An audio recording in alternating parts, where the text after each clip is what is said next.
This is OwlUp, where learning happens in minutes, not hours. For a deeper journey, explore all our courses at owlup.co. Now, let's dive in.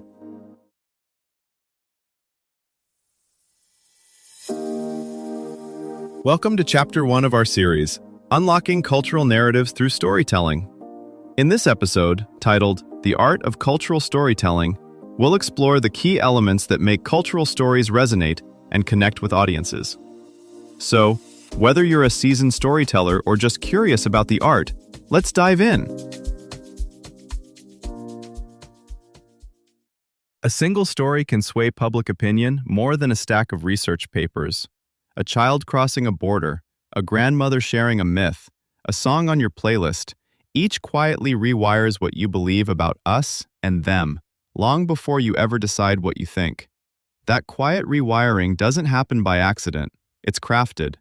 Cultural storytelling is the deliberate way communities choose which memories to spotlight and which to leave in the wings. Think of a neighborhood mural painted over years. Each hand adds a detail, a symbol, a face, until the wall becomes a shared biography. A lullaby, a meme, a festival dance. These are narrative choices about what deserves to be remembered out loud. Neuroscience tells us these choices matter in our bodies as much as in our opinions. Specific rhythms, images, and character arcs light up emotional circuits and mirror neurons, nudging us to feel with people we've never met. In an era where a village proverb can become a film script or a hashtag within days, understanding how cultural stories are built and who gets to build them is fast becoming a civic skill, not just an artistic one.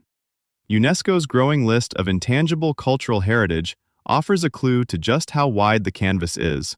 Everything from Georgian polyphonic singing to Jamaican reggae to Mongolian calligraphy counts as narrative art in motion. These practices don't just entertain, they pass on blueprints for how to mourn, celebrate, argue, or make decisions together.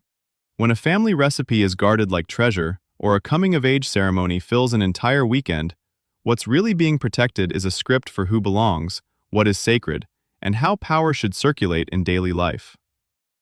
From a distance, it's tempting to talk about culture as if it were a museum exhibit, fixed behind glass, labeled once and for all. Up close, it looks more like a live rehearsal. Lines are rewritten, roles are recast, and even the setting keeps changing as people migrate, age, and adapt. You can see this most clearly in how a single narrative travels. The Mahabharata was once recited in courts and village squares. Now its themes surface in TV serials, graphic novels, and gaming storylines. Mexican Dia de Muertos altars move from home tables into global cinema, inflected by animators, marketers, and fan art. None of these retellings is a carbon copy. Each carries traces of who is doing the telling, for whom, and under what pressures, political, commercial, or simply personal. This is where power quietly enters the frame. Some voices can broadcast their stories through streaming platforms and publishing houses. Others survive in smaller circuits, WhatsApp voice notes, kitchen gossip, niche podcasts. When a multinational brand borrows a festival or folktale for an ad campaign, it isn't just sharing culture. It is deciding which fragments become globally recognizable and which remain local or invisible. The same pattern shows up in diplomacy. A documentary about refugees might screen at the UN, while refugees' own phone videos rarely do, even though both are forms of testimony. Digital tools intensify this sorting. Algorithms privilege certain narrative formats, short, punchy, visually striking, over slower forms like epics or ritual speeches.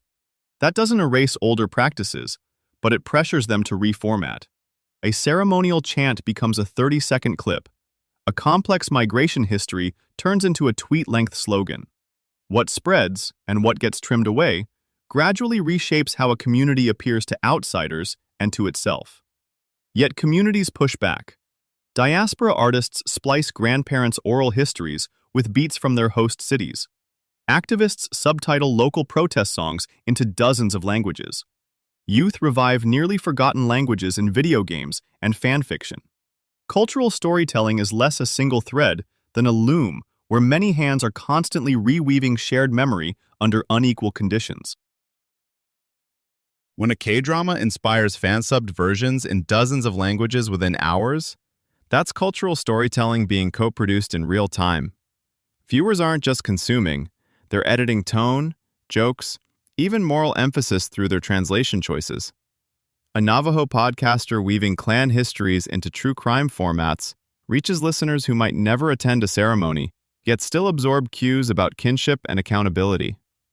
In Nairobi, graffiti crews remix global street art styles with local political slogans, turning alley walls into serialized commentaries that commuters read daily on their route to work.